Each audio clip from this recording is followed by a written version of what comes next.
Hey, this is Billy Rowe from JETBOY, and I'm blowing it up on Capital Chaos TV.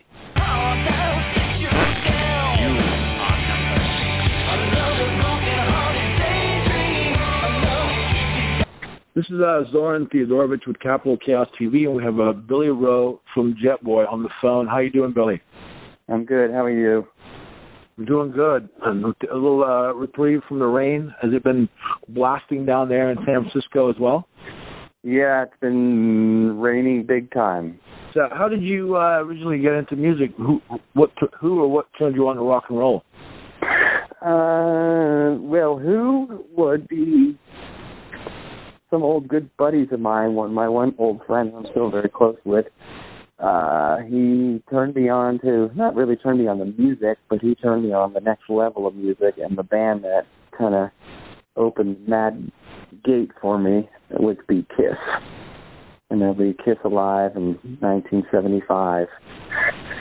That record basically just completely changed it all for me. I was into music before that, of course, but, more AM hit radio stuff and, Elton John.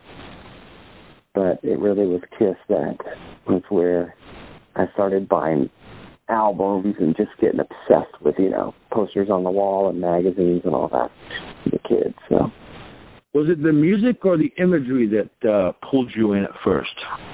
Well, I think first, I can't remember if I saw the album cover first or if it was my buddy Alex dropping the needle to side one of Kiss Alive, but I want to say it was the music. And then after that, looking at it, kind of just didn't really put it together because it was really like, what the hell is this back then? But, I have to say it's a combination, And, of course, as it went on and I got the record myself for that Christmas, it's all I wanted. And from that on, it was just Kiss Alive, Destroyer, Rock and Roll Over, Love Gun, Alive 2. It was all things Kiss, Kiss Army, posters, Ace Frehley, smoking guitar, the whole thing. I was obsessed. And to this day, I'm still obsessed. How did you become a guitarist, and which of your idols are you? Which of my idols am I? Yes. I don't think I'm any of my idols. I have a lot of influences from them. But, again, Ace really got me really. Seeing the picture of Ace really with a tobacco burst Les Paul is really what drove me to, wowed me and wanting to play guitar. But after that, it was, countless guitar players from the 70s, you can call Stanley and Angus Young and Joe Perry, Brad Whitford, Punky Meadows, Rick Nielsen, Keith Richards. It really was the master Malcolm Young that really is when JETBOY started playing and we started really becoming just creating a sound of what I believe we still do, is my role became just a very strong-driven rhythm guitar player with a little bit of slide guitar in there. So, Malcolm is somebody I really studied, and I think he's a challenging guitar player because how he plays it's simple but yet very hard. So I would have to use him as the influence of who I became. Oh, great. So what JETBOY album do you think really found JETBOY coming to its own? Well, I could say Feel the Shake to a degree, and that would be just, I would say, for a few songs on that record, because I still think we have that style. But then again, it could be a lot of it, because, Feel the Shake and Damnation. I think Damnation really is really the band that, the album and where we really kind of honed it into where we're at now. Just with everything from Nick's vocals to Fern and I, our guitar playing, and knowing our role in the band, real well, and I think that's what translated into this new record, Born to Fly. And that new record that comes, Born to Fly, that comes out at the end of the month. It's your first. It comes out on a week from tomorrow, actually. 25th of January. That's your first full length in a while, right? Yeah, you could say a while. It would be roughly 28 years. That's a little chunk of change. And it's 12 tracks. 12 tracks. Why is 12 the magic number? I don't think it became a magic number. I think when we did the Field of Frontiers, I think 10 songs is what was asked to be delivered.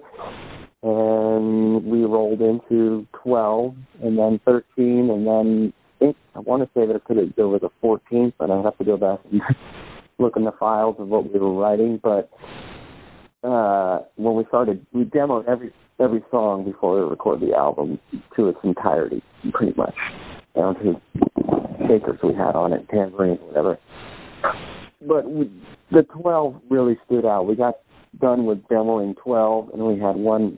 I think it was one other one that we started to demo, and we just kind of felt like, you know what, we were going to stop at 10, but we're like, this other one is great too. It's like, so we're like, hey, can we just deliver 12 songs? And they're like, yeah, that's fine, you know. So 12 was just kind of where the writing process and the demoing process, where we got to a place where, like, I think it just felt right. Bonus tracks still needed for the Japanese market? Did you record any bonuses or covers? No, yeah, we did. All we did was Born to Fly acoustic version, which is the demo version, basically, and we just, did acoustic to it, and that's the bonus track on the Japanese release. Can we expect some vinyl, cassette, poster flags, any sort of toys or any other goodies? Well, yeah, we're working on, up in the merch. There is a gatefold vinyl, red. It's a clear red vinyl that's coming out. It's available for pre-order now. No cassettes, unfortunately, which would be very cool to do cassettes, and I go as deep as 8 tracks. I don't know if I go reel to reel, but the vinyl will start off with that, and then move more into the merch direction, or shirts and trucker hats and patches and stuff like that. Who knows what else will pop up? Banner flags, back patches. I don't know. I don't think rock and roll's lost its dirtiness. I think what some people consider rock and roll isn't dirty enough to really call it rock and roll, but there's plenty of bands out there that have the dirt and the grime and the danger in them.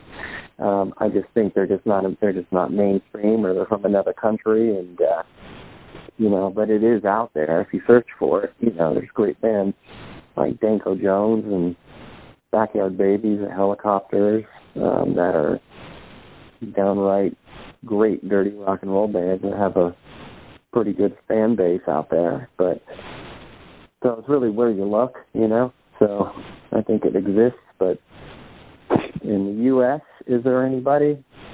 I don't think so. Not really. Not that I know of that are, add up to what you're saying of the dirtiness. Do you see bands like Greta Van Fleet and Rival Sons bringing rock and roll back? They're both. I was going to bring up both those bands. Both those bands are awesome, and I don't think anybody's going to bring rock back. They're just still doing it. I think rock and roll will always be there. It's just not in the mainstream. It's not in the mainstream anymore. But those bands are doing fantastic, and Greta Van Fleet definitely made an impact to these kids. I think they're awesome. Bands like the Struts are great. Rival Sons are great, and things are just different now. I think that with the way the world works in the music industry, it's different. So there's more of everything out there. There's more bands. There's more ways to hear music and listen to it. So it's kind of changed the whole climate of it. We recorded it in Los Angeles. We did the basic shots in a place called Palomino Sound, which is an analog studio. And then it was produced by Luke Tierney, myself, and Fernie. And we did all the overdubs at Luke Tierney's studio. And then it was mixed by Rick Parker. And he's an old friend of ours who was a singer of a band called Lions and Ghosts in the 80s. And a phenomenal mixing engineer. So that was the team, and it was a lot of fun. And can we expect much touring worldwide and more cruise ships this year? Yeah, we hope so. We're doing this cruise. Record's out. Once the record's out, we're trying to see what's going to work for the band. Touring is easier said than done these days, but we definitely want to get out there and support the record. So we'll see what happens. And you've always been a Les Paul guy, is that correct? Not really. I mean, I like all kinds of guitars. I mean, I can have a collection of every one. But through the early years, I was a big hollow body guy. I mean, when we started recording Feel the Shake, I got a Gretsch White Falcon, which I still play to this day, and that became kind of a signature for me. I didn't use it on this record. I do use more of a solid body guitar these days, but it's I'm really into the Filtertron pickups. Get that kind of clean, dirty, big twangy rock sound. So,